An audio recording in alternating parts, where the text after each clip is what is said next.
अंतर्राष्ट्रीय व्यापार के मोर्चे पर भारत को एक बड़ी कामयाबी हाथ लगी है और उस बड़ी कामयाबी का श्रेय जाता है उद्योग वाणिज्य मंत्री पीयूष गोयल का। महज एक हफ्ते के भीतर लगातार 2 बार यूके का दौरा करके आखिरकार किसी तरह इन्होंने India UK free trade agreement की डील को पूरी कर ली है। जी हां, डील अब सील हो गई है India UK free trade agreement को लेकर के, और इसका सीधा सा मतलब यह है कि यूके के साथ अब भारत का फ्री ट्रेड एग्रीमेंट होगा, मुक्त व्यापार होगा भारत के साथ और यूके के साथ। जो सामान यूके जाएगा, जो सामान यूके से भारत आएगा, उस पर अब किसी भी तरह की कोई अड़चन नहीं रहेगी। ड्यूटी की बात लगती है, दोनों जगह इंपोर्ट ड्यूटी लगाते थे, या तो ड्यूटी घटा दी जाएगी या तो ड्यूटी हटा दी जाएगी।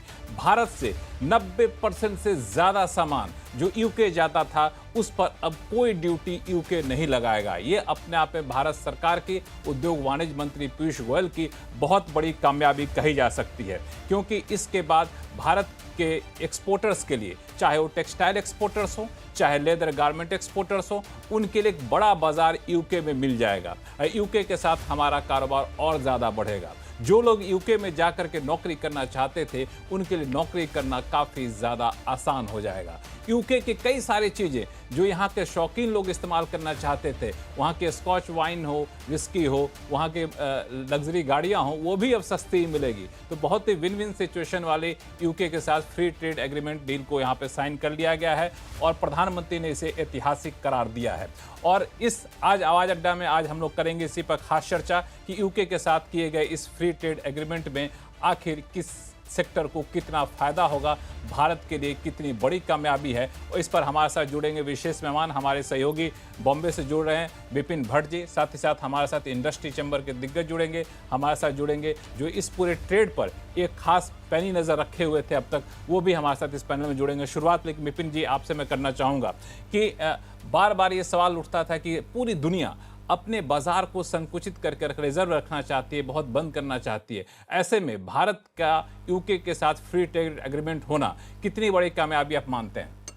जी, बहुत बड़ी कामयाबी। और देखिए, मुझे तो इस समय एक और विचार भी आ रहा है, वो है इसका टाइमिंग। एक ऐसे वक्त पर जब पूरी दुनिया में थोड़ी सी सुप्रीमेसी को लेकर लड़ाई है अलग अलग रीजन्स में, और भारत और पाकिस्तान के बीच जो एस्केलेशन इस वक्त हो गया है, ये एक मेंटल सेटबैक होगा पाकिस्तान के लिए। आप इस चीज़ को सोचिए, कल हमारे यहाँ पर ड्रिल्स होने हैं और मतलब ऑलमोस्ट वॉर लाइक सिचुएशन है जहाँ पर दोनों देशों में ड्रिल्स हो रहे हैं और अपनी अपनी तैयारियां हो रही हैं। ऐसे में एक बहुत बड़ा FTA फ्री ट्रेड एग्रीमेंट, जो कि शायद कॉमर्स की दुनिया में या फिर अंतर्राष्ट्रीय व्यापार की दुनिया में सबसे बड़ी चीज़ है इस वक्त, वो दो देशों के बीच हो रहा है। तो पहला तो फायदा मुझे ये लग रहा है कि एक बहुत बड़ी मॉरल विक्ट्री इंडिया की ओवर पाकिस्तान, क्योंकि एक सेटबैक लगेगा एक दुश्मन देश को कि अरे इनके लिए इतनी बड़ी कामयाबी, इतना बड़ा सब कुछ, और 2 देश पास आ रहे हैं, यूके जैसे देश के साथ आप ये ट्रीटी कर रहे हैं। नंबर 1।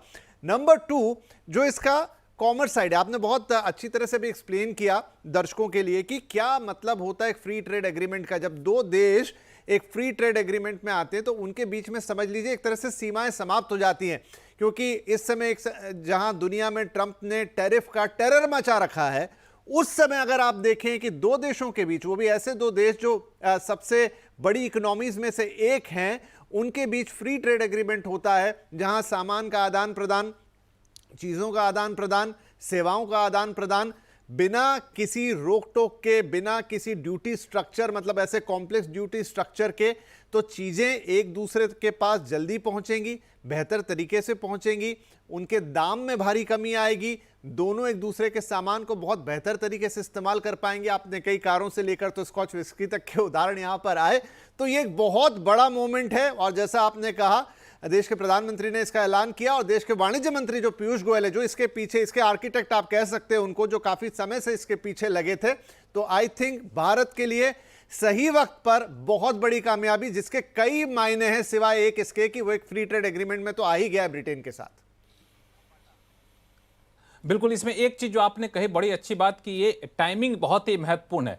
ऐसे समय में जब हम यूएस के साथ ट्रेड डील करने जा रहे हों, ऐसे समय में जब पाकिस्तान के साथ जिस तरह का माहौल बना हुआ है, ऐसे समय में डील करके भारत ने साफ कर दिया कि हम तरक्की के पक्षधर हैं और इसके बहुत सारे अलग अलग असर भी पड़ेंगे, भारत को फायदा भी होगा। शायद यही वजह है कि वाणिज्य मंत्री पीयूष गोयल ने जो पूरे डील को करार नाम जो दिया है, इसके बारे में कहा है कि यूके के साथ FTA भविष्य के लिए ऐतिहासिक है। ग्रोथ, रोजगार और इनोवेशन में इससे काफी ज्यादा मदद मिलेगी। दो बड़ी इकोनॉमी के बीच महत्वाकांक्षी डील है, बहुत बड़ी बात वो कह रहे हैं। एफटीए से भारतीय किसानों को फायदा होगा, एफटीए से एमएसएमई स्टार्टअप्स को फायदा होगा, ग्लोबल इकोनॉमी में जो पावर हाउस तक पहुंचने का लक्ष्य था उसमें ये एफटीए काफी ज्यादा मददगार साबित होगा। जो विकसित भारत का लक्ष्य प्रधानमंत्री ने तय किया उसमें मददगार साबित होगा, विकास और रोजगार का अवसर देगा। और भारत यूके एफटीए एक साहसिक कदम है, ये इनका पीयूष गोयल जी ने साफ तौर से इस पूरे डील को जो बताया है उसकी खासियत को लेकर के। इस बीच पीयूष खमाटा साहब हमारे साथ जुड़ चुके हैं जो कि इंडस्ट्री से जुड़े हुए हैं। खमाटा साहब, इस डील को आप कैसे देख रहे हैं? ये डील बड़ा ऑस्पिशियस मोमेंट पे आया है। एक्चुअली मेरा ये गुड फॉर्च्यून है कि I was part of the India UK trade talks only last week, और दोनों मंत्रियों से मेरी बात हुई थी। मैं एक नहीं एक्सपेक्ट करता था कि ये टाइम पे आ जाएगा, क्योंकि पूरा वर्ल्ड अभी एक जो पहला एक ग्लोबल वर्ल्ड था, मल्टीपोलर वर्ल्ड था, आज सब यूनिपोलर बन के बैठे हुए हैं। तो आई थिंक ये टाइम पे इंडिया यूके का ये ट्रीटी एक रोल मॉडल है वर्ल्ड के लिए, कि भाई ये टाइम में जब टैरिफ बढ़ रही है, कैसे दो कंट्री जो सिनर्जिस्टिक है, आज हमारे में बहुत सिनर्जी इंडिया यूके में, हम कैसे साथ मिलके एक पूरे ग्लोबलाइजेशन की ओर जाए। और इसीलिए मैं इसको ऑस्पिशियस मानता हूँ। और इसलिए मैं मानता हूँ ऑस्पिशियस है क्योंकि आज यू के साथ भी हमारे काफी सालों से डिस्कशन हो रहा है। यूएस से तो एक बड़ी ट्रीटी हमको करनी चाहिए, वो उनका के लिए टेम्पलेट बन जाएगा। मेरा ये होप है कि यही टेम्पलेट पे आज यूएस भी हो जाए, बिकॉज अभी इसलिए जल्दी करना पड़ेगा क्योंकि आज हमको एक मैन्युफैक्चरिंग इकोनॉमी बनना है विकसित भारत के लिए। हम सर्विसेज इकोनॉमी तक नहीं जुड़ सकते। मैन्युफैक्चरिंग में जब बनेंगे तब एग्रीकल्चरलिस्ट को, फिशरमैन को, एमएसएमई को, जो हमारे पीयूष गोयल साहब बताते हैं कि ट्रेड ट्रीटी का मतलब नहीं कि दो अमीर लोग की ट्रीटी हो रही है, एक आम आदमी को उसका फायदा मिलना चाहिए। आम आदमी कौन है? एक फिशरमैन है, आम आदमी एक छोटा एमएसएमई है। तो उसका फायदा कब होगा कि वो ऐसा माल बनाएगा जो फॉरेन एक्सपोर्ट हो सके। और ये ट्रीटी इसके लिए एक मेरे हिसाब से शुभ एक का पाथ लेके आएगी। एक एग्जाम्पल की और देता हूँ, बिस्किट।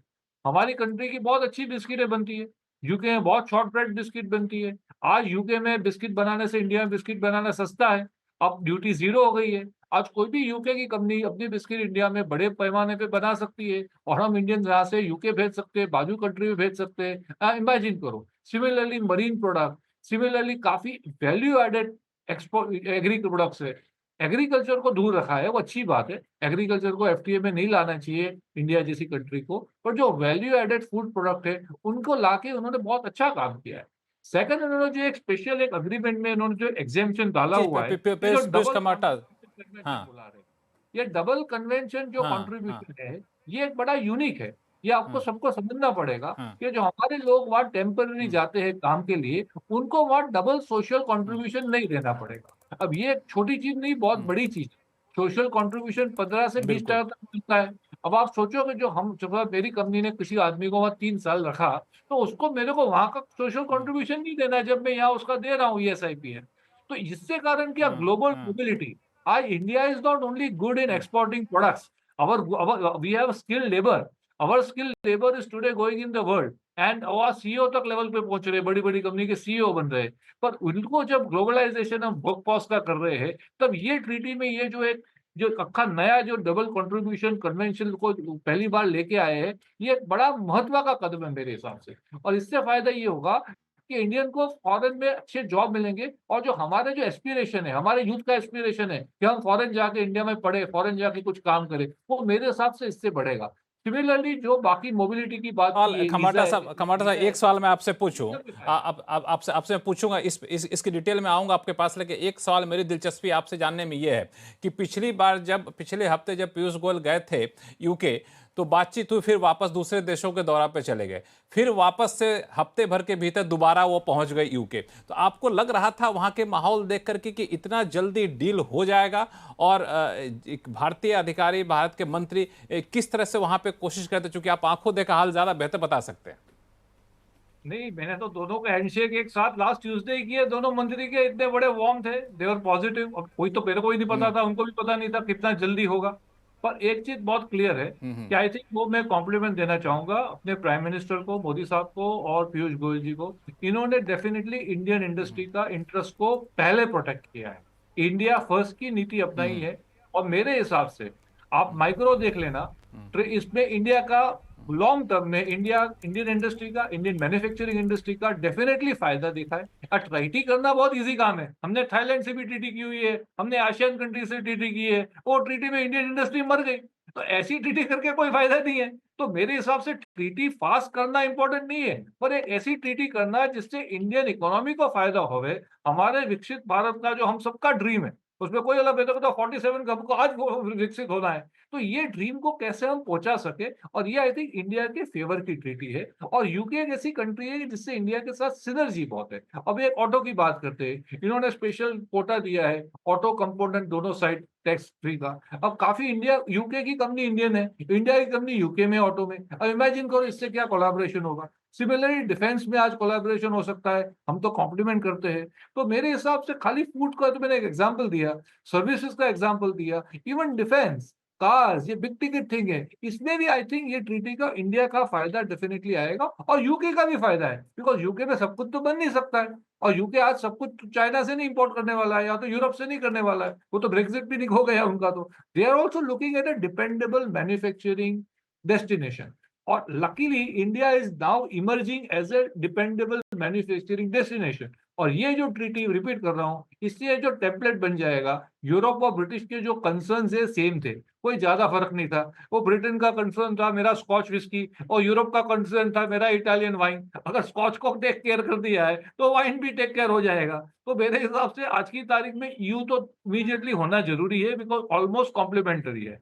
यूके थोड़ा यूएस से थोड़ा टाइम लगेगा, पर मैं बड़ा होपफुल हूं कि ये यूएस से भी हो जाना चाहिए। और इसीलिए तीनों हो जाने साथ में फायदा इसीलिए कि अगर इंटरनेशनल कंपनी इंडिया में अपना बेस बना के मैन्युफैक्चर करेगी इंडिया में कुछ, अभी मैंने बिस्किट का उदाहरण दिया, तो वो खाली यूके के लिए बिस्किट नहीं बनाएगी, वो पूरे यूरोप के लिए बनाएगी, वो ये पूरे अमेरिका के लिए बनाएगी। तो मेरे हिसाब से ये टेम्पलेट पे ये बाकी जो दो बड़े टिकट डील है, वो भी छोटे तो होने ही चाहिए, पर ये दो बड़े टिकट डील भी हो जाने चाहिए। यहाँ पर एक सवाल लक्ष्मण जी, क्योंकि हम पीयूष गोयल साहब की इतनी बात कर रहे हैं, आपने कॉन्स्टेंटली आपकी उनसे दिल्ली में बातचीत होती है, आप फ्री ट्रेड एग्रीमेंट पे कई बार आपकी इंटरव्यू में उनसे बातचीत हुई।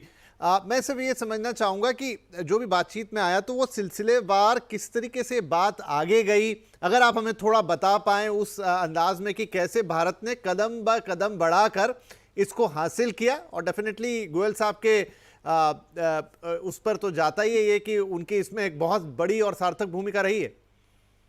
देखिए इसमें दरअसल एक मैं कह रहा हूँ डेफिनेटली मैच्योरली हैंडल किया है। अब कैसे किया वो आप लोग बताओ। जी जी, वही लक्ष्मण जी से, क्योंकि लक्ष्मण जी की अक्सर उनसे मुलाकात होती है। नहीं, बेसिकली दरअसल मैं एक छोटा सा एग्जांपल आपको देना चाहूँगा कि पीयूष गोयल के साथ, उनके साथ मैं गया था जेनेवा। वहाँ पे WTO की बैठक चल रही थी। तो WTO की जब बैठक चल रही थी तो होता क्या था कि बैठक के बाद आमतौर पे आके जब कुछ निकलता था तो हम लोग को ब्रीफ करते थे। जब रात के 12 बज गए तो हम 12 बज गए तो हमने इतनी रात तक क्या करेंगे, अब तो ब्रीफिंग होगी नहीं। मैं चलाया अपने रूम में, जेनेवा की बात कर रहा हूँ, और फिर 4 बजे मैसेज आया कि जितना जल्दी हो 5 बजे आप लोग पहुंच जाइएगा सुबह सुबह, वहाँ पे पीयूष गोयल साहब ब्रीफिंग करेंगे। तो अंदाज़ा आप इस बात से लगा सकते हैं कि रात भर जो शख्स जब WTO के नेगोशिएशन में रहा, वो सुबह उठ करके फ्रेश होने की बजाय, रेस्ट करने की बजाय, वो 5 बजे हम लोग को बता रहे थे कि आखिर किस तरह से नेगोशिएशन हुआ, और बिल्कुल फ्रेश दिख रहे थे। तो मैं सच पूछे तो उनके काम करने के तौर तरीके और उनके मेहनत का बड़ा कायल हूं मैं। अब मुझे ऑन एयर स्वीकार करने में कोई हिचक नहीं है, उनकी जितना मेहनत तो मैं नहीं कर सकता हूं। मतलब वो इस सब मामले में बहुत ही डेडिकेटेड रहते हैं और बहुत मेहनती होते हैं। और इस डील को लेकर के, अभी से डील की बात नहीं चल रही थी, पिछले 5 साल से इस डील पर बातचीत चल रही थी। डील काफ़ी हद तक नज़दीक पहुंच चुका था, और लेकिन बीच में यूके में इलेक्शन हो गया। तो इलेक्शन में था तो कई सारी चीज़ें नैतिक रूप से संवेदनशील थी। कई बार ऐसा हुआ कि अभी इलेक्शन हो जाने के बाद करेंगे, लेकिन इलेक्शन हो जाने के बाद भी उसी तरीके से पूरे चीज़ों को परस्यू किया गया। और जो फ्री ट्रेड एग्रीमेंट होता है उसको मैंने क्लोजली देखा है, फुल स्टॉप, कॉमा, एक एक वर्ड, उन सब पर चर्चा होती है। जब पहली बार इस हफ्ते में जब शुरुआत में यूके गए तो उसके बाद जब बात वहाँ से निकल कर आए, दूसरे देश के दौरा पे गए, तो मुझे बताया कि कोई एक पैराग्राफ में कोई 1-2 वर्ड था जिसको लेके मामला फंस रहा था, फिर उसको निपटाया गया, फिर इंडिया आने की बजाय सीधे वहां से यूके दोबारा गए और अब डील फाइनल करके आए हैं। तो इनका काम करने का तरीका वाकई अनूठा है। जो नज़दीक रह के काम करके देखता है उनको तो वाकई लगता है कि नहीं, अगर इस तरह से डेडिकेशन के साथ काम किया जाए तो उसमें सफलता मिलने से कोई रोक नहीं सकता। यही वजह की शुरुआत में मैंने कहा भी था कि इसका श्रेय काफ़ी हद तक उद्योग वाणिज्य मंत्री पीयूष गोयल साहब का जाता है। और एक चीज़ और, जब भी ऐसे मामले में कोई पेच फंसता है तो सीधे प्रधानमंत्री इसमें उपलब्ध रहते हैं, सीधे गाइडेंस करने पर, और काफ़ी हद तक फ्री हैंड देके छोड़ते हैं। ये मोटा मोटा मैंडेट है, बाकी आप करके आइए। तो ये भरोसा बहुत बड़ा होता है पीयूष गोयल के ऊपर जब वो बाहर जाते हैं तो प्रधानमंत्री का। तो ये भी काफ़ी गौर करने वाली बात है। विपिन जी बिल्कुल। खम्बाटा साहब देखिए, अब यूके और इंडिया के स्ट्रेटेजिक टाइज मतलब एफटीए हो गया है। मैं समझना चाहूंगा कौन से वो सेक्टर्स हैं जिनको इस ट्रीटी का सबसे ज्यादा फायदा मिलेगा। नहीं, 3 सेक्टर तो मैंने डेफिनेटली बताया, ऑटोमोबाइल, डिफेंस, फूड प्रोसेसिंग, उसमें मरीन भी आ गया। अब जो सबसे बड़ा फायदा है इंडिया का, मेरे हिसाब से, मैंने थोड़ा उसको जिक्र किया पर उसको थोड़ा डीपली जाते हैं, जो ट्रीटी में बताया है कि इंडियन में से जो इंडिया के लोग हैं, योगा इंस्ट्रक्टर बनना चाहे, कि हाईली क्वालिफाइड डॉक्टर बनना चाहे, ये सब के लिए भी they are looking at a faster track process of what I call business visa, बोलो कुछ भी बोलो। इससे कारण क्या होगा, ये जो हमारा यूथ है, they are definitely looking at aspirations of their job front, तो वो डेफिनेटली फायदा इनको मिल सकता है। सेकेंडली, जो फाइनेंशियल सर्विसेज सेक्टर है, वो सेक्टर यूके का बहुत बड़ा है। UK is probably home to some of the biggest banks in the world, और पहले से, आज नहीं, और यूके तो जब ब्रेक्सिट नहीं हुआ था उसके पहले भी एक पूरा यूरोप का भी फाइनेंशियल सेक्टर रहा है। तो मेरे हिसाब से इंडिया को बहुत गेन होगा कि ये अगर ट्रीटी में जो फाइनेंशियल सर्विसेज सेक्टर का भी अगर उसमें जो जो जिक्र किया है उसको भी फायदा पहुंचे। बाकी एक टैरिफ इसमें बात की है कि नॉन टैरिफ बैरियर, काफी बहुत एक इंपॉर्टेंट चीज है कि टैरिफ तो कम होना इंपॉर्टेंट है, पर जो नॉन टैरिफ बैरियर लगते हैं, फॉर एग्जांपल फूड पे लगा दिया, पेस्टिसाइड कंटेंट इतना होगा तो हम नहीं एक्सपोर्ट करेंगे, तो कुछ भी XYZ ABC, तो उसके कारण क्या होता है, एक ट्रेड को हिंड्रेंस होता है। तो वो उन्होंने बताया है एक ट्रीटी में कि ये जो नॉन टैरिफ बैरियर्स है इसको रिमूव किया जाएगा। तो मेरे हिसाब से काफी प्रोडक्टों में, खाली टेक्सटाइल में, फूड प्रोसेसिंग में, काफी प्रोडक्ट में ऐसे नॉन टेक्सटाइल बैरियर होते हैं, ये डेफिनेटली उसको बेनिफिट मिलेगा। आपको सबको पता होगा कि भाई बांग्लादेश से मोस्टली टेक्सटाइल जाते थे, श्रीलंका से जाते थे, बिकॉज वहां उनका जीरो टैरिफ था। आज मेरे हिसाब से टेक्सटाइल को इंक्लूड करके इंडिया का जो बेस इंडस्ट्री है वो कपड़ा है, और जो MSME कपड़े से जुड़े हुए हैं, मेरे को लग रहा है कि ये जो पूरा टेक्सटाइल का सेक्टर है उसको एक पूरा बढ़ावा मिलेगा ये ट्रीटी से। तो ये सब सेक्टर में उसको डेफिनेटली उस पर फायदा देख रहा हूँ। इसमें पीयूष जी आपको एक मिनट रोकूंगा। ए के भट्टाचार्य साहब हमारे साथ जुड़ चुके हैं, जो कि बिजनेस स्टैंडर्ड के हैं न्यूज़ डायरेक्टर। भट्टाचार्य साहब नमस्कार। बहुत लंबे समय से बातचीत चल रही थी कि यूके के साथ फ्री ट्रेड एग्रीमेंट होगा। अब ये फ्री ट्रेड एग्रीमेंट जो है उसकी डील हो गई है, हालांकि साइन वगैरह करने की जो औपचारिकता है वो होना बाकी है। लेकिन जिस तरीके से अभी अंतर्राष्ट्रीय माहौल है और भारत विकसित भारत बनने की तरफ बढ़ना चाहता है, एक्सपोर्ट सेक्टर में रोजगार के मौके काफ़ी ज़्यादा होते हैं, ऐसे में ये फ्री ट्रेड एग्रीमेंट होना यूके के साथ कितनी बड़ी कामयाबी मानते हैं आप? देखिए, ये यूके के साथ जो एग्रीमेंट हुआ है, इसका ये जो तात्पर्य इसमें नहीं है। मैं समझता हूँ इसका तात्पर्य इंडिया के साथ जो यूएस के नेगोशिएशंस हो रही हैं उसके ऊपर ये कैसे प्रभाव डालेगा, इसका तात्पर्य है। इंडिया और यूके का जो ट्रेड जो है वो बहुत ही नगण्य है। करीबन $22 बिलियन और $25 बिलियन का ट्रेड है, फॉरेन ट्रेड। उसमें से हमारी $5 बिलियन की सरप्लस है हमारी तरफ। तो मैं ये समझता हूं कि और यूके को अगर आप देखेंगे इंडिया के फॉरेन ट्रेड में लिस्ट में, वो करीबन 15-16 वहाँ देश है वो। तो मैं ये समझता हूं कि जो इंडिया यूके का फ्री ट्रेड एग्रीमेंट इस अवस्था में, इस जो जियोपॉलिटिकल सिचुएशन में जो हुआ है, इसका तात्पर्य इंडिया के साथ जो यूएस का नेगोशिएशन हो रहा है उसके ऊपर ये बहुत प्रभावशाली होगा। क्योंकि हमें ये देखना पड़ेगा किस तरह से इस India UK free trade agreement में ये जो गुड्स की जो बात कर रहे हैं वो तो है ही, उसकी एडवांटेज होंगी, पर सबसे बड़ी एडवांटेज जो होगी वो हमारी जो बायलैटरल इन्वेस्टमेंट ट्रीटी की जो प्रोविजंस जो हैं उनको किस तरह से डील किया गया है। इस वक्त जो ट्रेड के साथ जो इन्वेस्टमेंट का जो संपर्क है वो काफी ढीला पड़ गया है, क्योंकि हमारी जो बायलैटरल इन्वेस्टमेंट ट्रीटी है वो लिम्बो में है, और लिम्बो में इसीलिए है क्योंकि हमने पिछले 10-15 सालों में वो सारे बायलैटरल इन्वेस्टमेंट ट्रीटी को हमने निलंबित कर दिया गया है। तो अगर हम बायलैटरल इन्वेस्टमेंट ट्रीटी को अगर उसी तरह से हम तवज्जो देते हैं इस Indo UK free trade agreement में, जिससे कि जो विदेशी जो यहाँ पे आता है, जो ट्रेड करता है या अपनी ग्लोबल कैपेबिलिटी सेंटर्स या ग्लोबल वैल्यू चेन के तरह तहत वो अपनी एक इन्वेस्टमेंट करता है, मैं समझता हूँ कि उसमें जो ट्रेड और लीगल ऑप्शंस कैसे उसको ट्रीट किया गया है, वो एक बहुत बड़ी एक अहमियत रखती है। हमारी इंडिया से, यूएस से, यूरोपियन कमीशन से, यूरोपियन यूनियन से, तो इसका तात्पर्य सिर्फ इंडिया यूके के साथ नहीं मैं मानता हूँ। इसका तात्पर्य है कि इंडिया और यूएस और इंडिया एंड यूरोपियन कमीशन के साथ कैसे हम बातचीत आगे बढ़ाएं और किस तरह से हम ट्रेड के साथ जो इन्वेस्टमेंट का जो एक गंभीर संपर्क है उसको फिर से हम स्थापित कर सकें। ये आपने बड़ी बात कही कि ये ट्रीटमेंट, इस ट्रीटी को सिर्फ आप यूके के साथ जोड़ कर ना देखें। ऐसे समय पर हुआ है जब यूएस के साथ हम डील करने जा रहे हैं। तो अगर मैं आपसे थोड़ा सा और स्पेसिफिक सवाल पूछूं कि अगर हम यूएस के साथ जो ट्रेड डील करने जा रहे हैं, जिसका फर्स्ट पार्ट कह सकते हैं कि बहुत जल्द होने वाला, ऐसी संभावना चल रही है, तो क्या बेस होगा इससे? क्या, कौन सा ऐसा क्यों मिलेगा जहां हम नेगोशिएट कर सकेंगे यूएस के साथ? देखिए, मान लीजिए ऑटो कंपोनेंट्स में जो खबरें अभी तक आई हैं, ऑटो कंपोनेंट्स में इंडिया 10% की इंपोर्ट ड्यूटी में राजी हो गए हैं। मैं समझता हूं कि हमारी जो ऑटो कंपोनेंट सेक्टर जो है वो बहुत ही एक प्रतिस्पर्धाशाली सेक्टर है, जो कॉम्पिटिटिव सेक्टर है। वो ऐसी इंपोर्ट कंपटीशन में वो उसको खरा उतर आएगी। इसका मतलब 10% की टैरिफ से भी हमारी देश की जो कंपोनेंट सेक्टर जो है वो ऑटो जो यूके से जो इंपोर्ट आएंगी उसमें घबराने वाले की कोई बात नहीं है। उसी तरह जो अल्कोहल इंडस्ट्री में जो है, जहाँ पे उन्होंने विस्की और जिन जो बहुत बड़ी यूके के लिए बहुत मायने रखती है, उसमें 75% का ड्यूटी दिया है।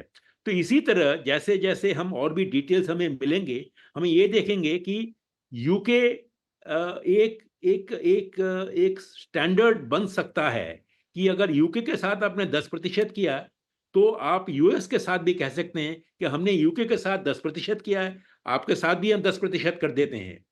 तो इसी मायने में मैं समझता हूँ, जैसे बायलैटरल इन्वेस्टमेंट की बात जो मैंने की, उसमें भी यही बात फिर से आएगी कि जिस तरह से हमने बायलैटरल इन्वेस्टमेंट की जो एक प्रोविजन जो हमने रखी है, जो लीगल ऑप्शंस जो एग्जॉस्ट होने के बाद ही जो विदेशी स्टेक होल्डर या इन्वेस्टर या ट्रेडर वो बाहर की कोई कोर्ट में आर्बिट्रेज में जा सकता है। तो ये सारे जो जो जो जो स्टैंडर्ड्स जो हैं, ये यूएस के साथ भी हम उसका आर्गुमेंट कर सकते हैं नेगोशिएशंस के समय, क्योंकि हम ये कह सकते हैं हमने यूके के साथ किया है।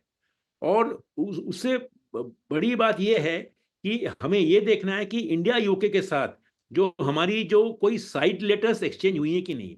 साइड लेटर्स का मतलब ये है कि हमारी जो एग्जम्पशंस लिस्ट जो हैं, जैसे हमने तो ये तो कह दिया कि 10% ऑटो कंपोनेंट इंपोर्ट आप कर सकते हैं, 75% में आप विस्की या जिन को आप इंपोर्ट कर सकते हैं, पर इसके साथ साथ काफ़ी जो जो जिसे कहते हैं हम साइड लेटर, जिसे एग्जम्पशन लिस्ट कहते हैं, जो जो क्या क्या एग्जम्पशंस होंगी, वो हमें देखना है कि वो किस तरह से हम उनका हमने इस्तेमाल किया है। और वही जो जिस तरह से हम यूके के साथ इस्तेमाल करेंगे, मैं मानता हूं कि जब हम यूएस के साथ नेगोशिएशन कर रहे हैं उसका भी इस्तेमाल उसी तरह हो सकता है, क्योंकि इंटरनेशनल ट्रेड नेगोशिएशंस में प्रेसिडेंट एक बहुत बड़ी इंपॉर्टेंट एक इशू कह रहे हैं सर आप, ये हम चीजें देखने लायक है। और अभी अजय साहा साहब भी जुड़ गए एफआईओ के, मैं उनकी पहली प्रतिक्रिया लेता हूं। अजय सर, ये एक ऐसे वक्त पर आई ट्वीटी जो सभी यूनानिमसली कह रहे हैं कि बड़ा इंपॉर्टेंट है, इसका टाइमिंग आप इसे कैसे देख रहे हैं? जब एक तरफ हम इन कन्फ्लिक्ट विद पाकिस्तान है, वो एक अपने आप में अलग मसला है, लेकिन दूसरी तरफ आपका ट्रेड डील चल रहा है अमेरिका के साथ और पूरी दुनिया ट्रेड वॉर पे बैठी हुई है। उस समय ये कितनी बड़ी अचीवमेंट है इंडिया की? नहीं, बहुत बड़ी अचीवमेंट है। आपने जैसे बताया, आज की डेट में हम देख रहे हैं कि हर कंट्री प्रोटेक्शनिज्म की तरफ जा रहा है। मार्केट ओपन नहीं हो रहे हैं, तो जो गवर्नमेंट ऑफ इंडिया ने इनिशिएटिव लेके यूके के साथ एफटीए किया है, उससे इंडियन एक्सपोर्ट्स, जो हमारे ट्रेडिशनल एक्सपोर्ट्स हैं, उनको भी बहुत मदद मिलेगी, और जो हमारे सनराइज सेक्टर्स ऑफ एक्सपोर्ट्स हैं उनमें भी बहुत ज्यादा फायदा होगा। क्योंकि हम अभी तक बहुत से जो लेबर इंटेंसिव सेक्टर, अगर हम बात करें अपैरल, टेक्सटाइल या फुटवेयर, लेदर की बात करें, तो हम कुछ कंपटीशन हमारा जो था वो वियतनाम के साथ था, कुछ बांग्लादेश के साथ था। दोनों को फ्री ट्रेड एग्रीमेंट का एडवांटेज मिलता था, एक को बीइंग एलडीसी, दूसरे का अपना था, तो हम आउट प्राइस हो रहे थे मार्केट में। लेकिन अब इंडिया ने एफटीए कर लिया है, तो हम एटलीस्ट लेवल प्लेइंग फील्ड इन कंट्रीज के साथ है, और दूसरों कंट्री के साथ हमें एक टैरिफ एडवांटेज भी मिल रहा है। तो हम देखेंगे कि जो इंडिया का एक्सपोर्ट है, चाहे हम टेक्सटाइल की बात करें, लेदर की बात करें, टॉयज की बात करें, मरीन प्रोडक्ट की बात करें, जेम्स एंड ज्वेलरी की बात करें, वो काफी तेजी से बढ़ेगा। और दूसरी तरफ जो हमारे एक्सपोर्ट जैसे ऑटो कंपोनेंट का है, इंटीग्रेटेड सर्किट का है, ऑर्गेनिक केमिकल्स का है, फार्मा का है, वो भी बहुत तेजी से बढ़ेगा। और ये एग्रीमेंट खाली गुड्स के बात नहीं कर रहा, हमने देखा है सर्विसेज में भी अच्छे कंसेशन मिले हैं। जो मोबिलिटी की बात आई है, उससे जो हमारी आईटी सर्विसेज है, बिजनेस सर्विसेज है, प्रोफेशनल सर्विसेज है, फाइनेंशियल सर्विसेज है, उसको फायदा होगा। और जो अभी हमने देखा है कि जिस तरह का सोशल सिक्योरिटी से एग्जेम्पशन दिया गया है, तो उससे आईटी इंडस्ट्री को बहुत फायदा होगा, कि जो आईटी कंपनीज थी वो एक तरह से उनके ऊपर एडिशनल बर्डन था, वो भी ये बर्डन नहीं रहेगा। और महत्वपूर्ण सवाल है वो आपसे पूछना चाहूँगा यहाँ पे कि अभी अमेरिका से हमने बहुत सारी ऐसी खबरें आती हुई सुनी, जो खास तौर पे वहाँ पर इंडियन वर्किंग कम्युनिटी है प्लस स्टूडेंट्स हैं, उनको बड़ी तकलीफें हो रही हैं वीज़ा रिलेटेड और अदर। अब ये जो एफटीए हुआ है, अगर आप यूएस छोड़ते हैं तो दूसरी कोई भी जगह, चाहे पढ़ाई करने के लिए, चाहे जॉब करने के लिए, चाहे किसी और तरीके से, लोगों को दिखाई देता है यूके जहाँ बड़ी अपॉर्चुनिटी रहती है। क्या ये एफटीए ऐसे क्षेत्र में भी मदद करेगा लोगों की, भारत की या भारत के नागरिकों की? बिल्कुल, बिकॉज आप देखिए जो इंडियन स्टूडेंट जाता है, वो बहुत ज्यादा सेक्शन जो मिडिल क्लास का है वो अर्न करता है, वो वहां पहले अपने स्टडी करता है, उसके बाद वहां अर्न करता है। शायद यूएस में वो अपॉर्चुनिटी बहुत कम हो गई है। यूके ऐसे भी यूएस के बाद सबसे ज्यादा टैलेंट यूके ही खींच रहा था, तो अब यूके में जिस तरह की सहूलियत मिलेंगी, तो जो भी यूएस में इंडिया के स्टूडेंट्स के अगेंस्ट हो रहा है या लोगों का इंटरेस्ट कम रह गया है, उसका एडवांटेज यूके को मिलेगा। साथ ही साथ हम ये भी देखते हैं कि शायद यूएस भी देखे कि जब यूके इंडिया से टैलेंट अट्रैक्ट कर रहा है, तो वो अपनी पॉलिसी वो भी रिविजिट कर सकते हैं।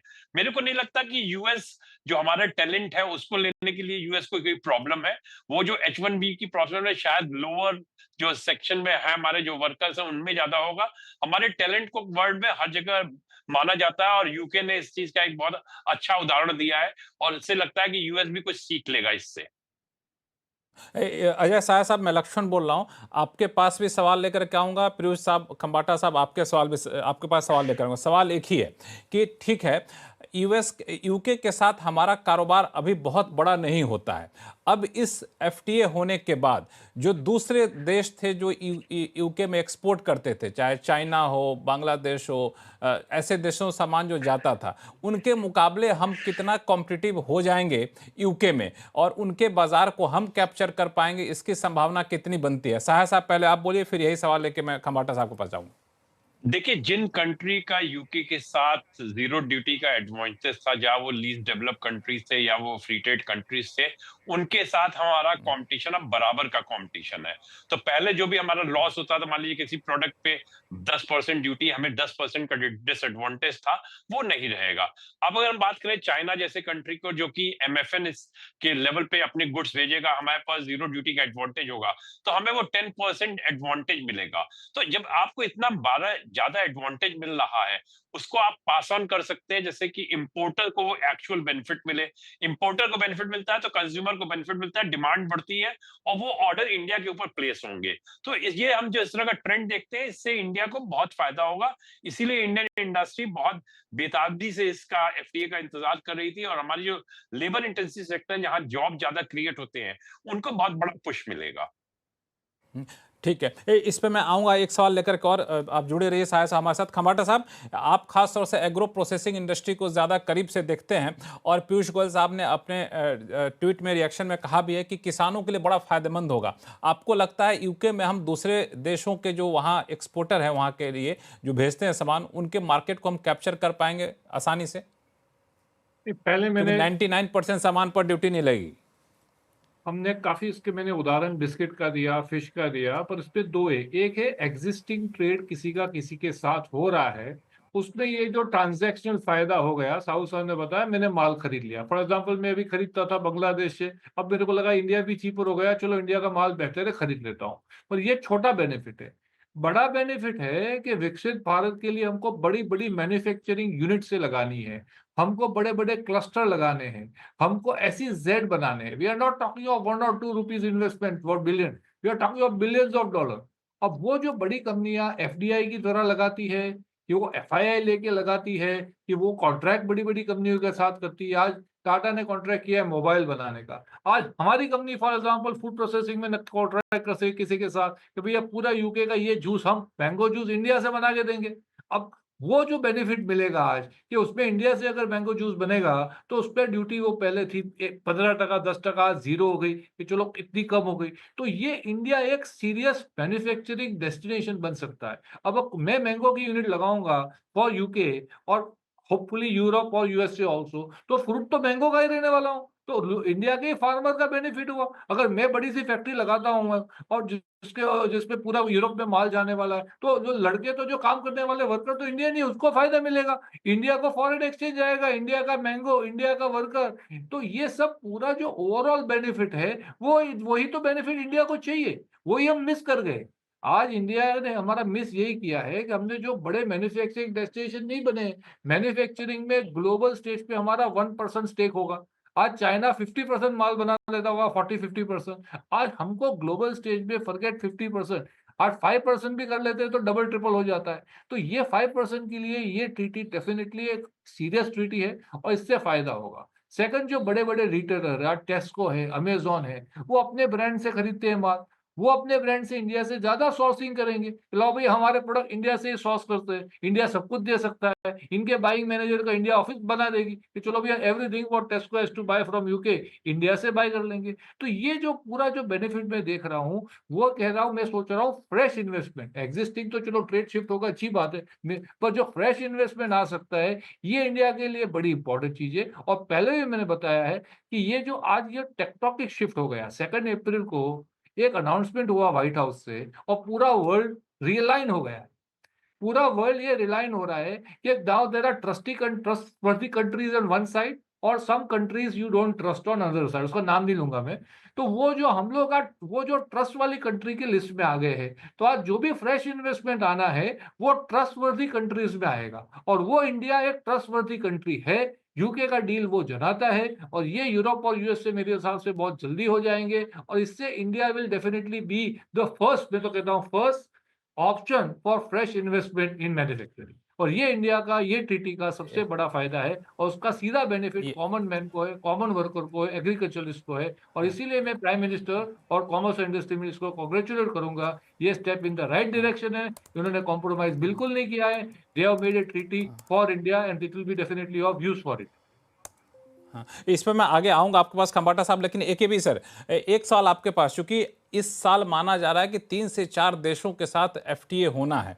अब यूके के साथ हो गया, यूरोप के साथ भी इस पर बातचीत चल रही है। तो आपको लगता है कि यूके के साथ जो एफटीए हुआ है एक आदर्श फॉर्मेट की तरह देखा जाएगा बाकी देशों के लिए भी? मुझे तो पूरी उम्मीद ये है कि ये एक प्लेटफॉर्म है, ये एक मॉडल है, जो मॉडल को इंडिया के जो नेगोशिएटर्स जो हैं, वो जब यूके के या यूएस के साथ या यूके के साथ बात करेंगे, ये मॉडल को जरूर इस्तेमाल करेंगे। मैं आपको ये बता दूं कि जैसे आपने भी कहा कि ये सिर्फ एग्रीमेंट गुड्स का नहीं है, ये एग्रीमेंट सर्विसेज का है। और इस सर्विसेज में एक बहुत बड़ी एक अहमियत जो इस एग्रीमेंट में है, वो है डबल कंट्रीब्यूशन कन्वेंशन एग्रीमेंट। और डबल कंट्रीब्यूशन कन्वेंशन एग्रीमेंट होने से जो short term employment of Indian professionals in UK, उसमें बहुत बहुत सहूलियत होगी। इस वक्त क्या हो रहा है कि जो शॉर्ट टर्म एम्प्लॉयमेंट जो इंडियन प्रोफेशनल, जो आईटी का हुआ या फार्मा का हुआ या डॉक्टर हुआ या जो भी होगा, जब वो जब यूके में जाते हैं तो शॉर्ट टर्म एम्प्लॉयमेंट में उनको सोशल सिक्योरिटी कंट्रीब्यूशन कंपलसरी होता था। ये एग्रीमेंट से सोशल सिक्योरिटी कंट्रीब्यूशन को कंपलसरी नहीं किया जाएगा। इससे ये होगा कि short term employment Indian professionals की यूके में डिमांड बढ़ेगी और यूके कंपनी और या भारतीय कंपनी भी जो इंडियन प्रोफेशनल्स जो हैं उनको यूके में जाकर वो काम करा सकेंगे at a lower cost to company. तो मैं ये मानता हूं कि ये एक बहुत बड़ा एक स्टेप है टुवर्ड्स मोबिलिटी विदाउट माइग्रेशन। अभी तक हमने क्या देखा है कि मोबिलिटी के साथ माइग्रेशन का एक संपर्क जो है वो काफी, जो मोबिलिटी का इशू को क्लाउड किया गया है उसमें कंफ्यूजन आ रही है। इस एग्रीमेंट से ये साफ जाहिर है कि भारत सरकार एक ऐसी दिशा में जा रही है जहां पे वो मोबिलिटी के साथ माइग्रेशन का जो संपर्क है वो काट के वो कह रहे हैं कि मोबिलिटी को आप बढ़ावा दीजिए जिससे कि Indian employees, Indian professionals can go and work in UK but they need not contribute to the security the funds जिनका उनका कोई फायदा नहीं होता। तो वो शॉर्ट टर्म काम करेंगे, करने के बाद 6 महीने, 1 साल, 2 साल, 3 साल, उसके बाद फिर वापस आ सकते हैं। पर अब क्या हो रहा है कि वो जेहू ही जाते हैं वो उनको कंट्रीब्यूशन करना पड़ता है। वो डबल कंट्रीब्यूशन कन्वेंशन एग्रीमेंट मैं समझता हूँ सर्विसेज सेक्टर को बढ़ावा देने में एक बहुत बड़ी एक स्टेप है, जो मैं मानता हूँ कि गुड्स एग्रीमेंट से भी ज्यादा अहमियत रखती है। और इसका भी जो स्टैंडर्ड बहुत बड़ी बात कही वो मैं आपने। समझता हूँ कि हाँ। यूएस के साथ, जो ईयू हाँ। के साथ यही स्टैंडर्ड हाँ। भी रहेगा और आएगा। हाँ, बिल्कुल। ये जो हम लोग फ्री ट्रेड एग्रीमेंट की बात करते हैं तो इसमें बहुत सारी चीज़ें आती हैं। इस पे मैं अलग से आऊँगा। डबल कंट्रीब्यूशन कन्वेंशन, ये वाकई बहुत बड़ी बात है। लेकिन इशार अहमद साहब हमारे साथ जुड़ चुके हैं, फरीदा शूज़ के हैं। मैं आपके पास अहमद साहब, ये फ्री ट्रेड एग्रीमेंट का एक बड़ा बेनिफिट ये माना जा रहा है कि लेदर एक्सपोर्ट को काफ़ी ज़्यादा बढ़ावा मिलेगा और यूके में इस पर ड्यूटी या तो नहीं लगेगी या फिर बहुत कम लगेगी। तो लेदर एक्सपोर्ट प्लस दूसरे एक्सपोर्ट के लिहाज से आप इस इंडिया यूके एफटीए के डील पूरे होने को कैसे देख रहे हैं? ये बहुत ही अच्छा न्यूज़ है आज जो आया है। हमें प्रधानमंत्री का बहुत ही थैंकफुल हैं कि वो हमें ये एग्रीमेंट दिए हैं। लेकिन इसमें काफ़ी ज़्यादा बढ़ावा आएगा इसके लिए। फुटवेयर एक्सपोर्ट्स जितने भी हैं इंडिया से, लेदर एक्सपोर्ट्स हैं, माना जाता है कि ज़ीरो ड्यूटी लगेगा इंडिया से यूके का एक्सपोर्ट जितने भी हो रहे हैं। तो इसमें ऑलरेडी जो है ईयू और वियतनाम के बीच में जो ज़ीरो ड्यूटी है, इसके लिए इंडिया और ईयू के बीच में ज़ीरो ड्यूटी नहीं है। लेकिन आज हमें ये अपॉर्चुनिटी जो मिला है यूके के लिए, इससे इंडिया का काफ़ी अच्छा ग्रोथ मिलेगा यूके के एक्सपोर्ट्स में। मैं समझता हूँ आराम से हम लोगों को 15 से 20% का एक्सपोर्ट का ग्रोथ मिल सकता है। % का एक्सपोर्ट का ग्रोथ मिलेगा। एक्सपोर्ट ग्रोथ करने का मतलब क्या ये माना जाए कि आप लोग कैपेसिटी एक्सपेंशन करेंगे, रोजगार के नए मौके देंगे? वैसे भी जहां तक मुझे पता है, आप जहां आपकी फैक्ट्री है वहां आसपास आप लोग काफ़ी ज़्यादा रोजगार भी देते हैं, तो ये रोजगार के लिहाज से भी एक बड़ा मौका निकलेगा। बिल्कुल बिल्कुल। जब हम 15 रोजगार देना पड़ेगा, देना चाहेंगे और ऑर्डर्स आएंगे, तो इसके लिहाजा जो है हमें और एम्प्लॉयमेंट्स दे पाएंगे, एक्स्ट्रा बेनिफिट दे पाएंगे। अजय सहाय साहब, आपने सुना हमारे साथ जो बता रहे थे इसरार अहमद साहब कि इससे 15 से 20% का फ़ायदा हमें होगा। इसमें एक चीज़, चूँकि हम लोग गुड्स एक्सपोर्ट की बात कर रहे थे, इससे पहले अभी AK भट्टाचार्य साहब ने जो इम्पोर्टेंट बात कही कि इससे सर्विस एक्सपोर्ट को भी या फिर रोजगार करने वाले लोगों के लिए बड़ा बेनिफिशियल है। क्योंकि हम लोग तो सिर्फ फ्री ट्रेड एग्रीमेंट देख रहे हैं, लेकिन साथ में जो इन्होंने एक डबल कंट्रीब्यूशन कन्वेंशन फाइनल किया है, वो भी अपने आप पे काफ़ी इंपॉर्टेंट रखता है। तो इसको आप कैसे देख रहे हैं? देखिए, अजय साहब सर, जैसे और पैनलिस्ट ने भी बात की है, इसमें हम देख रहे हैं सर्विसेज को काफी प्रमोट किया गया है। आईटी सर्विसेज है या जो प्रोफेशनल सर्विसेज या फाइनेंशियल सर्विसेज, बिजनेस सर्विसेज है, सभी को प्रमोट किया गया है। और जो भी बात की गई है कि जो कंट्रीब्यूशन 3 इयर्स तक नहीं दिया जाएगा, उससे हमारी बहुत सी सर्विसेज कॉम्पिटिटिव भी होंगी। और जैसे पहले पैनलिस्ट ने भी किया है, एक तो इंडियन मोबिलिटी से हमारे जो प्रोफेशनल है उनको एक्सपोजर मिलेगा, और जो माइग्रेशन की बात दूसरे कंट्रीज कहते हैं जिसके लिए शायद वो सर्विसेज का एग्रीमेंट नहीं करना चाहते, वो थ्रेट भी नहीं रहेगा। तो आई थिंक दोनों साइड की पर्पस सर्व होता है, इंडियन इंडस्ट्री का पर्पस सर्व होता है, उसके ऊपर जो कंट्रीब्यूशन का बर्डन नहीं आएगा, एम्प्लॉय के ऊपर कंट्रीब्यूशन का बर्डन नहीं आएगा, और वो एम्प्लॉय इंडिया में आ जाएगा 3 साल बाद, इंडिया से वो यूएस में एक्सपोजर ले सकता है। तो जो इस तरह की पहल की गई है, इससे हम देखेंगे कि जो आगे आने वाले एग्रीमेंट में होगा उसमें भी सर्विसेज के लिए जो अपॉर्चुनिटी वो बहुत क्रिएट होगी। हम तो प्रेटी कॉन्फिडेंट है, जिससे इंडिया ने यूएई के साथ पहले सीपा किया है, और उसी का तरह का टेम्पलेट हम जीसीसी में देखना चाह रहे हैं। तो जो यूके के साथ ये एफटीए हुआ है, उस तरह की काफी टेम्पलेट हम ईयू में देखेंगे, because UK after all part of EU था, यूके ईयू के कस्टम यूनियन का पार्ट है। सो ये बहुत इंपॉर्टेंट माइलस्टोन रहेगा इंडियन एक्सपोर्ट्स के लिए। और ये जो एग्रीमेंट है वो ना खाली जैसे लोगों ने बात की इन्वेस्टमेंट के लिए भी है, और इंडिया को ये ग्लोबल वैल्यू चेन में इंटीग्रेट करने के लिए बहुत हेल्पफुल होगा। हमने देखा बहुत से प्रोडक्ट है जो यूके से इंडिया में जीरो ड्यूटी पे आ सकते हैं, फर्दर वैल्यू एड होके यूके मार्केट में फिर जीरो ड्यूटी पे जा सकते हैं। तो ये नया जो न्यू जो realignment of global value chain है, इन तरह के एग्रीमेंट से वो बहुत ज्यादा पर्पसफुली सर्व होगी। बिल्कुल। इसमें एक चीज़ और है जो अब तक डिटेल निकल करके सामने आए इस फ्री ट्रेड एग्रीमेंट को लेकर के, उसमें है कि जो डिजिटल सर्विस देते हैं, ऑनलाइन सर्विस देते हैं, मिसाल के तौर पर सर्विस सप्लायर हो, ऐसे प्रोफेशनल सर्विस हैं जो आर्किटेक्चर हैं, इंजीनियर हैं, जो यहाँ से बैठे बैठे सर्विस देते हैं, इस तरह के, और कंप्यूटर रिलेटेड सर्विस देते हैं, टेलीकम्युनिकेशन सर्विसेज देते हैं, उनके लिए भी इस फ्री ट्रेड एग्रीमेंट में खास प्रावधान किए गए हैं। उनके रास्ता काफ़ी ज़्यादा आसान होगा। इसको किस तरह से देखा जाए, इस पर आप लोगों की राय लूंगा, लेकिन फिलहाल वक्त है छोटे से ब्रेक का। ब्रेक के बाद जल्द लौटते हैं, कहीं जाइएगा नहीं।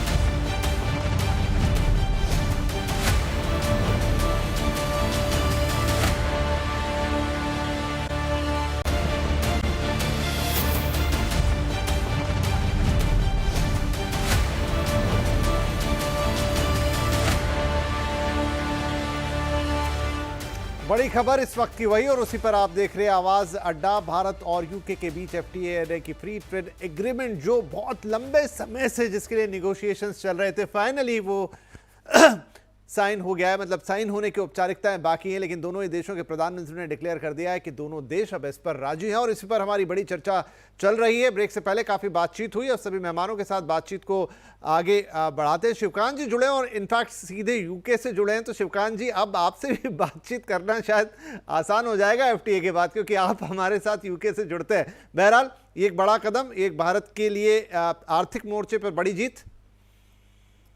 जी बिल्कुल। और पैनलिस्ट की बात में ध्यान से सुन रहा था, जैसा कि उन लोगों ने कहा पहले कि यूके एक तरह से यूरोप का गेटवे है।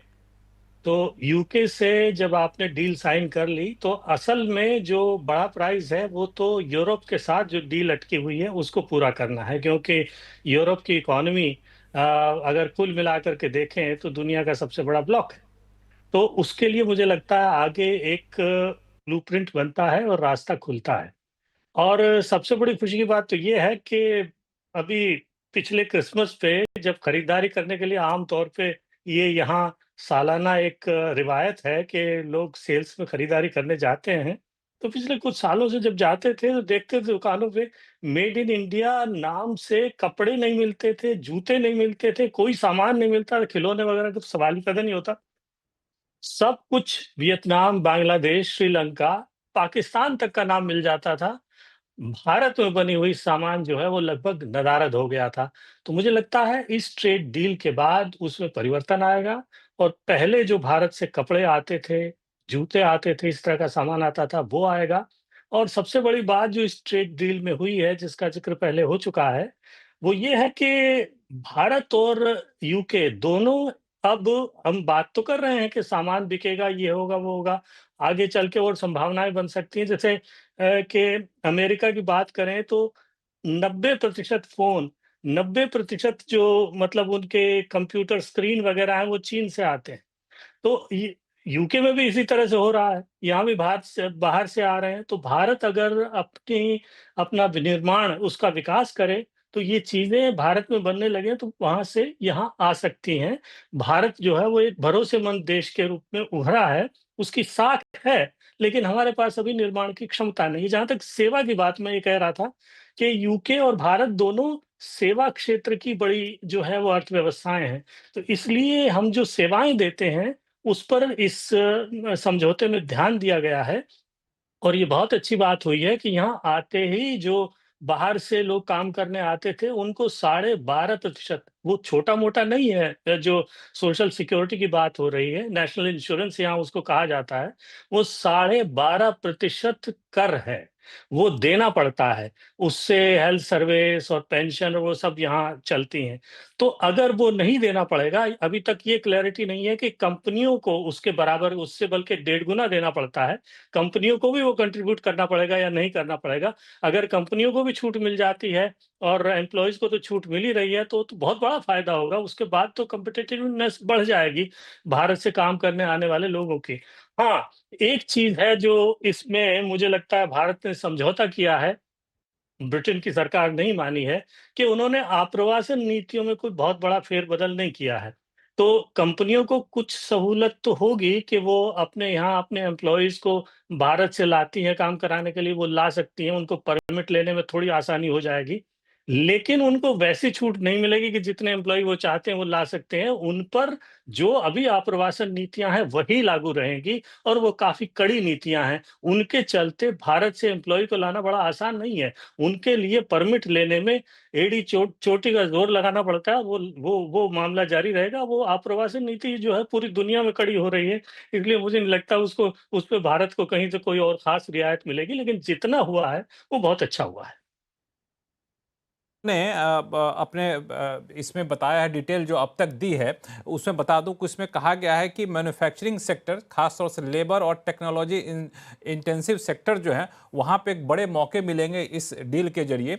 इसमें textile, marine product, leather product, footwear product, sports goods और टॉय, जेम्स एंड ज्वेलरी के बारे में यहाँ पे साफ तौर से कहा गया है।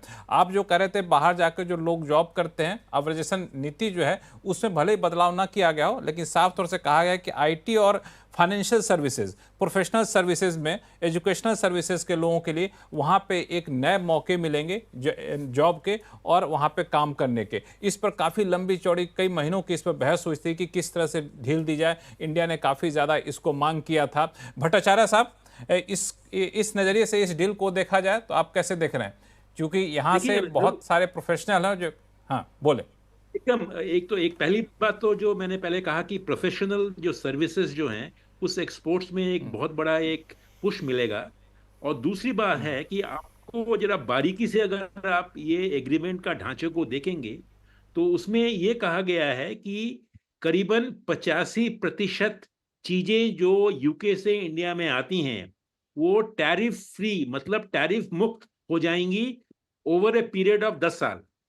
तो एक तो है कि जो ऐसा ही एग्रीमेंट जिसमें हम ये कह रहे हैं कि 85% यूके से इंपोर्ट इंडिया में जो आ रही हैं वो टैरिफ मुक्त हो जाएंगी, पर वो टैरिफ उनसे मुक्ति मिलेगी 10 साल के ऊपर। वो link to some targets and calibrated approach है ये।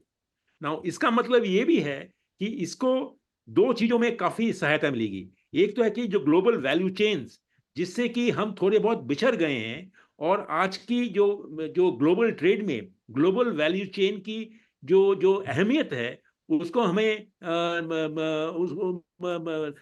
उसको इग्नोर नहीं करना चाहिए। तो इससे मैं समझता हूं कि अगर हम एक टैरिफ मुक्त व्यवस्था में यूके के साथ पहुंच सकते हैं तो, और यही अगर हम यही इसका एक प्लेटफॉर्म या स्टैंडर्ड हम बना सकते हैं इसको दूसरे और भी एग्रीमेंट से, मैं समझता हूं कि इंडिया का जो integration with global value chains में एक बहुत बड़ा एक पुश मिलेगा। और दूसरी बात, जो डिजिटल सर्विसेज की जो बात जो आपने कही वो एक बहुत एक महत्वपूर्ण बात है, क्योंकि ग्लोबल कैपेबिलिटी सेंटर इस वक्त सारे विश्व में करीबन 35,000 हैं और भारत में तक सिर्फ 1800 से 1900 ग्लोबल कैपेबिलिटी सेंटर बसे हुए हैं। हमारी जो पोटेंशियल जो है, हम इजीली ये 1800 से ग्लोबल कैपेबिलिटी सेंटर को हम इजीली 2000 या 3000 के तरफ एक अगले 2-3 साल में ले सकते हैं। उससे हमारी जो डिजिटल सर्विसेज की एक्सपोर्ट्स वो बढ़ सकती है। और इस एग्रीमेंट से मैं समझता हूं कि इंडिया और यूके के साथ ये डिजिटल सर्विसेज को भी काफी एक पुश मिलेगा और हमारी ये भारत एक ग्लोबल कैपेबिलिटी सेंटर के रूप में और भी एक इम्पोर्टेंट जगह ले सकती है। तो तीनों जगह से बिल्कुल। सेक्टर्स और यह टैरिफ मुक्त एक एक भारत और यूके का ट्रेड 85% टैरिफ मुक्ति मिल जाएगी। और इससे जो आपकी जो जो डोमेस्टिक कॉम्पिटिटिवनेस जो बढ़ेगी, क्योंकि ये आपको मानना होगा कि भारत की जो एक्सपोर्ट जो है उसमें करीबन 1/3 वो इंपोर्ट इंटेंसिव है। उसको हम इंपोर्ट करते हैं, फिर इसको हम री एक्सपोर्ट करते हैं। तो अगर अच्छा। हमारी टैरिफ मुक्ति से हमारी एक्सपोर्ट कॉम्पिटिटिवनेस होगी, काफी एक पुश मिलेगा। तो मैं समझता हूँ कि ये एक बहुत बड़ी एक हालांकि स्टेप इसमें है। एक लाइन और जोड़ दूं भट्टाचार्य साहब कि जो डिटेल आई है डील की अब तक की, उसमें यह है कि 99% जो इंडियन एक्सपोर्ट्स हैं उनको जीरो ड्यूटी का बेनिफिट मिलेगा। यानी यूके जो भी एक्सपोर्ट करते हैं उसका 99% होगा जिस पर कोई ड्यूटी नहीं लगेगी। एक बात जो आपने कही, global value supply chain, Khambata साहब, सरकार लगातार इस बात की जोर दे रही थी कि मैन्युफैक्चरिंग को बढ़ावा देना पड़ेगा, क्योंकि मैन्युफैक्चरिंग ऐसा सेक्टर है जहां पे आपको रोजगार के मौके ज़्यादा मिलते हैं। और इसमें जिस तरीके के टेक्सटाइल हो, लेदर हो, ये सारी चीज़ें जब हैं, तो जब मैन्युफैक्चरिंग को बढ़ावा देने की जो सरकार की कोशिश थी, मैन्युफैक्चरिंग सेक्टर को एक नए लेवल पर ले जाने की, कई सारे concept paper, research paper NITI Aayog की तरफ से जारी किया गया है कि मैन्युफैक्चरिंग सेक्टर में ग्लोबल वैल्यू सप्लाई चेन में भारत की भागीदारी कैसे बढ़ाई जाए। आपको लगता है कि ये इस तरफ एक ऐतिहासिक कदम साबित होगा? डेफिनेटली होगा। अभी मैंने बताया कि अल्टीमेटली ये जो टेक्नोलॉजी 2 अप्रैल के बाद ये जो एक शिफ्ट आएगा ट्रेड में, पूरा वर्ल्ड एक ऑप्शन चाह रहा है और वो ऑप्शन इंडिया हो रहा है, एक ऑल्टरनेट मैन्युफैक्चरिंग डेस्टिनेशन। और हर आदमी को चाहिए, बड़ी कंपनी को, हर ये जो आइटम की बात हुई कि भैया जूते है, लेदर है, वो कोई थोड़ा यूरोप में बनेगा और यूएस में बनेगा, वियतनाम में बनेगा, थाईलैंड में बनेगा, इंडिया में बनेगा। तो हम लोग ये सब सेक्टरों से कैसे दूर हो गए। टेक्सटाइल जो हमारा मेन, क्या बोलते हैं, मेन प्रोडक्ट है, तो ये सब जो प्रोडक्ट है टेक्सटाइल, फूड प्रोसेसिंग, वो हम ग्लोबल चेन में आए और वर्ल्ड के लिए बनाए, आइदर हमारे इंडियन ब्रांड बना के कि किसी और के फॉरेन के ब्रांड पे, कोई सुपरमार्केट ब्रांड, कोई प्राइवेट लेवल पे ब्रांड पे। वो एक बड़ा मैं अपॉर्चुनिटी देख रहा हूँ। सेकंड, जो कंपोनेंट्स भी है, आज काफी लोग हैं जो हमारे ऑटोमोबाइल की बात करें, ऑटोमोबाइल कंपोनेंट्स में हम काफी अच्छे हैं। अब वो फॉरेन इंडियन गाड़ी नहीं लेंगे पर इंडियन ऑटो कंपोनेंट तो ले सकते हैं। और इंडियन ऑटो कंपोनेंट अगर हमारे जाएंगे तो आप इमेजिन करो क्या फर्क पड़ेगा ओवरऑल इंडस्ट्री में। तो ऐसे काफी जो मैं सेक्टर देख रहा हूँ जिसमें फायदा है। और ये जो ग्लोबल मोबिलिटी की जो बात हुई वो बहुत बड़ी इश्यू है। आज इंडिया में जो इंडियन यंगस्टर है उसका एक एस्पिरेशन है कि मैं कुछ फॉरेन जाके काम करूं। और मेरा हमेशा मानना रहा है कि थोड़ा 2-5 साल 10 साल यंगस्टर जाए और वो वापस आए, जिससे इंडिया का फायदा हो, उसमें गेन होगा। इमिग्रेशन से इंडिया का कोई फायदा नहीं। आज यहाँ से लड़का छोड़ के वहां अगर कदम लगता है, हमारा ये चीज में फायदा ये है कि हम इंडियन कंपनीज अपने लोग स्टाफ को लेके काम कराएगी, फॉरेन कंपनी मोबिलिटी में स्टाफ को लेकर काम कराएगी। और मेरे हिसाब से इससे सबसे बड़ा फायदा ये होगा कि जो डबल सोशल जो सिक्योरिटी का जो तो बेनिफिट एक था, सवाल उससे कॉस्ट मैं ऑफ शिवकांत जी से ले लेता हूं। समय कम है, अब एक सवाल शिवकांत जी से लेता हूं। शिवकांत जी, आप तो यूके में रहते हैं, यूएस इंडिया भी आना जाना रहता होगा। आप मुझे जरा बताएं, बड़ा ही प्रैक्टिकल अनुभव, कि यूके में भारतीय के किस सामान को लोग ज्यादा पसंद करते हैं या खोजते हैं?